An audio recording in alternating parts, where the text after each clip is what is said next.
So we're at a venue called the Florida Theater in Jacksonville, Florida, which is where I grew up, went to high school here, went to Douglas Anderson School of the Arts.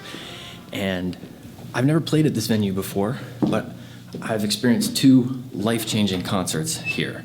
And the first one of them, I'm going to show you where I experienced it from. Right here in this balcony.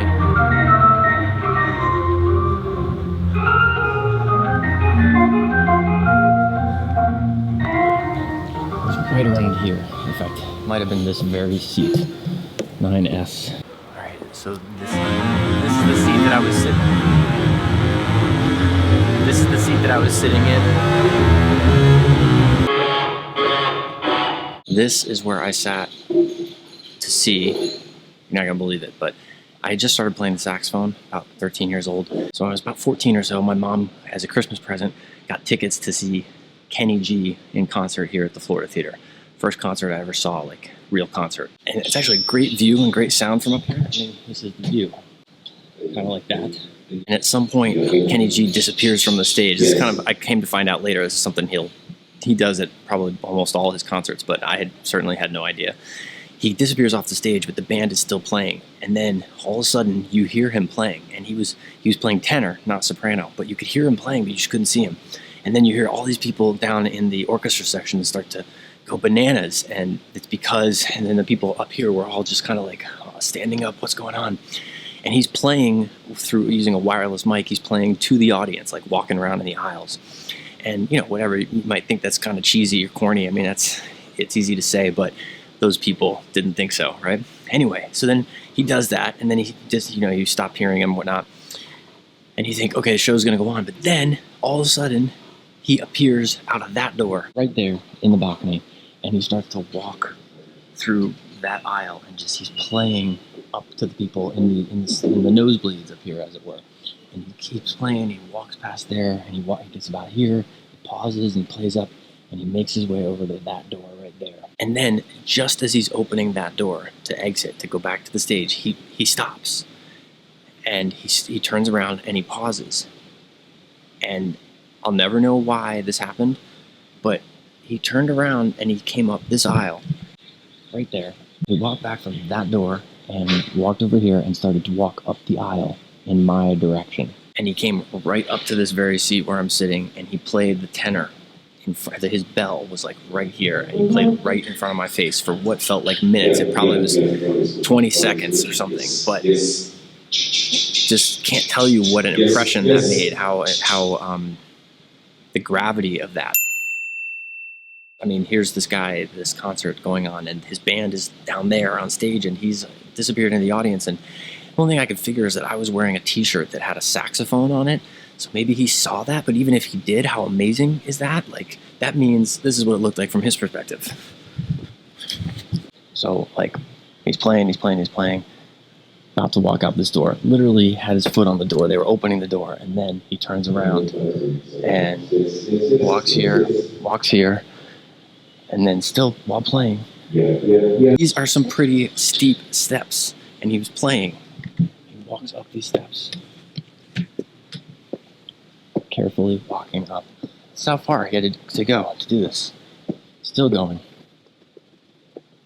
All the way from there to this seat. And I mean, it was incredible. I don't know what else to say about it. It was totally incredible. Oh, there you are.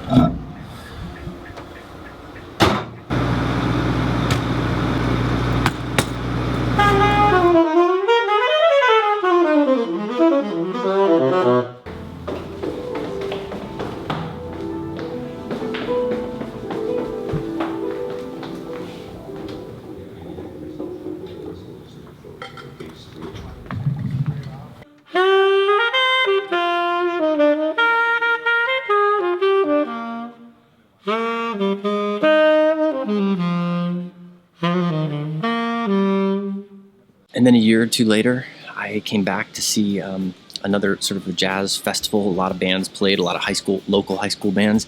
And the final one that played was the Douglas Anderson School of the Arts Jazz Band #1. And when I heard them, they blew me away. I turned to my mom, I said, I have to go to that arts high school. and I switched from alto to tenor sax because I found out that the tenor player, the lead tenor player in that group was a senior, so he was gonna graduate and go to college. But the alto player, a guy by the name of Joe Cohen, was a junior, and so he'd still be there.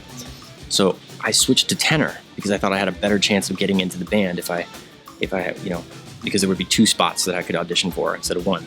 And good thing I did, because the person who I ended up getting in on tenor, amazingly, and the guy who got the second alto chair was Juan Roland. So we ended up becoming friends. If you've seen some of my videos or heard that record we did together called Deja Vu, that guy Juan, we both auditioned for Douglas Anderson at the same time, got in, and fortunately I had switched to tenor because he was a better player than I was at that time. I mean, still is, and so I wouldn't have gotten in on alto. I would have been in jazz band too, and I would have missed out on one of the most amazing years of my life, because that 10th grade year, sophomore year in high school, being in jazz band with Joe Cohen and Juan Roland, it was like a life-changing experience, a life-changing year for me. That's when I really got deep into practicing and learning, knowing who to listen to, and shedding a lot and playing with other people and learning tunes. And just everything started there. But, again, rewind, at the same venue, that Kenny G concert experience from up here I'd never felt like that in life before. That, whatever that is, that set of emotions was just overwhelming, and it still astonishes me to this day, and I'll never forget it. And yeah, it's crazy to be here now. I've never performed at this theater, but we're playing here tonight with Snarky Puppy, and it's just kind of a beautiful full circle moment. So I just thought I'd share that with you, because there's a lot of years that have elapsed between that moment, that first concert, and even that second concert. And in all the years and all the work and all the experiences and all the struggles and all the everything, and now I get the privilege of being back here to perform, not only in my hometown, but at this special theater, or this theater where this special couple memories are here for me. And yeah, it's deep. I don't know. I can really kind of, I don't have words to describe whatever it is that I'm feeling sitting here in this seat again right now, but it's kind of special.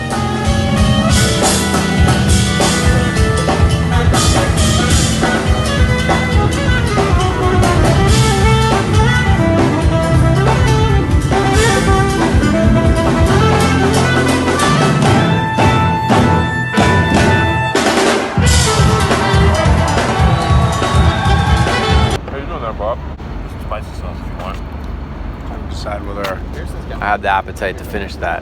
How's your taco, Chris? It's incredible, because we're in a parking lot. We are in a parking lot. It's the best place to eat taco. If only had a Topo Chico.